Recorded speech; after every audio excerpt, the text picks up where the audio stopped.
Hi అండి. నేను మీ శివకుమారిని. Welcome back to R B Shiva talks.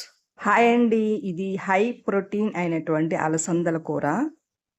ఈ కర్రీ మనం చపాతీలోకి కానీ, పుల్కా, పూరి, వెజిటబుల్ బిర్యానీ, నార్మల్ బిర్యానీ ఎందులోకైనా ఈ కర్రీ కాంబినేషన్ చాలా బావుంటుంది. సో, ఈజీగా చేసుకోవచ్చు. ముందు మనం ఫస్ట్ 1 కప్ అలసందలు తీసుకొని, వాటిని 1కి 2 సార్లు నీట్‌గా వాష్ చేసుకొని, ఆ తర్వాత 1కి 2:30 కప్పులు వాటర్ పోసి ఒక 1 అవర్ సోక్ చేసి ఉంచాలి. ఈ వంట కేరళ స్టైల్ వాళ్ళది ఈ ప్రొసీజర్ కూడా. సో, నాకు నచ్చి నేను సేమ్ మళ్ళీ చేయించుకొని వీడియో తీసుకున్నాననమాట. సో, అయితే ఫస్ట్ మనం ఒక 4 గ్రీన్ చిల్లీలు ముక్కలుగా కోసి ఈ కుక్కర్‌లో వేయాలి. అండ్ ఒక 5, 6 వెల్లుల్లి రెబ్బలు కచ్చా పచ్చిగా దంచి వేయాలి. ఇలా ఉడికేటప్పుడే వేస్తే ఏంటంటే, మనకి ఆ గింజలకి ఈ ఫ్లేవర్ పట్టి టేస్టీగా ఉంటుందంట. సో, నెక్స్ట్ ఏంటంటే 1 టీ స్పూన్ జీలకర్ర వేశారు. సో, నెక్స్ట్ కొంచెం మనకి ఈ అలసందలకి ఎంత కావాలో అంత 1 టేబుల్ స్పూన్ సాల్ట్, కొంచెం పసుపు, ఆ తర్వాత ఒక 1/4 టీ స్పూన్ షుగర్ గూడా వేశారు. సో, షుగర్ వేసడం వల్ల టేస్ట్ చాలా బావుంటుంది అని చెప్పారు. సో, అండ్ దెన్ ఇంకా మనం పప్పు ఎలా వండుతామో 5 విజిల్స్ వచ్చాక మళ్ళీ 2 మినిట్స్ సిమ్‌లో ఉంచి సేమ్ అలాగే వండాలి. సో, మూత తీసి చూస్తే చూడండి ఉడికింది గింజ. కాకపోతే గింజలు గింజలుగా ఉంది. వాళ్ళు ఇంకా మనకిలాగా పప్పు గుత్తితో స్మాష్ చేయరు. సో, ఇలాగే తింటారు. మనం కావాలి అనుకుంటే చక్కగా స్మాష్ చేసుకోవచ్చు. అయితే ఇక్కడ మీకు ముక్కలు కనిపిస్తున్నాయి గదా! ఇవి వంకాయ ముక్కలనమాట. అది క్లిప్ మిస్ అయింది. ఎలాగా అంటే 1 కప్ వాటర్ తీసుకొని స్టవ్ మీద బాయిల్ చేస్తూ ఉంటే, అందులో కొంచెం ఉప్పు, పసుపు వేసి ఆ నీళ్లు మరుగుతూ ఉన్నప్పుడు గుత్తి వంకాయల్ని 4 ముక్కలుగా కోసి ఆ వాటర్‌లో బాయిల్ చేస్తారు. వంకాయ చాలా ఫాస్ట్‌గా ఉడుకుతుంది కదా! అదొక 2, 3 మినిట్స్‌లో బాయిల్ అవుతుంది. సో, వాటర్‌తో సహా తీసుకొచ్చి మనకి కర్రీలో వేస్తారు. సో, ఇంకొంచెం వాటరీగా ఉంటది. మనకు ఉడకాలి కదా!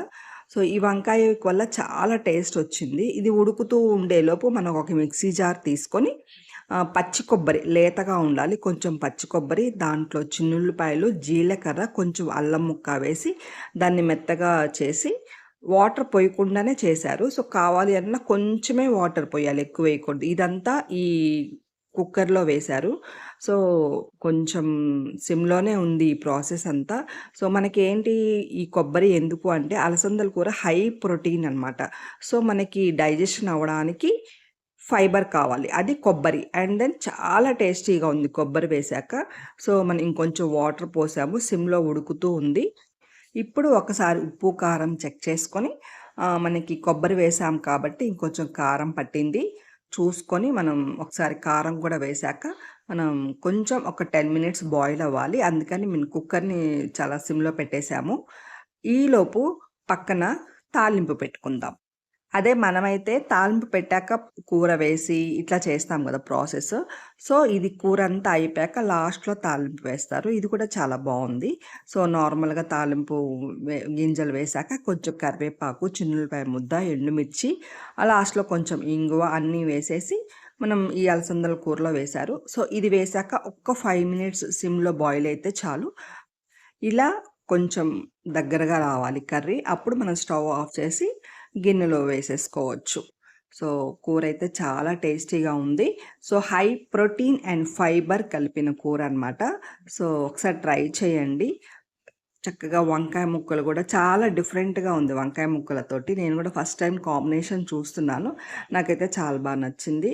సో, ఇంక వెంటనే పుల్కాలు చేయించేసేసుకొని చక్కగా తినేసాను కూడా నేను. సో, వేడి వేడి కూర, వేడి వేడి పుల్కాలు. సో, మీకు కూడా నచ్చిందా అండి? ఈ ప్రొసీజర్‌తో మీరు గూడా ఒక్కసారి ట్రై చేయండి. సో, తప్పకుండా నచ్చుతదని నేను అనుకుంటున్నాను. And thank you so much అండి. ఈ వీడియో మీకెలా అనిపించింది? నచ్చిందా? లేదా? అని నాకు కామెంట్‌లో తెలియచేయండి. థాంక్ యూ ఫర్ వాచింగ్ అండి. నా వీడియో గనుక మీకు నచ్చినట్లయితే తప్పకుండా సబ్స్క్రైబ్ చేయండి. ఈ వీడియో మరికొందరికి ఉపయోగపడుతుందని మీకు అనిపిస్తే షేర్ కూడా చేయండి. Follow for more videos.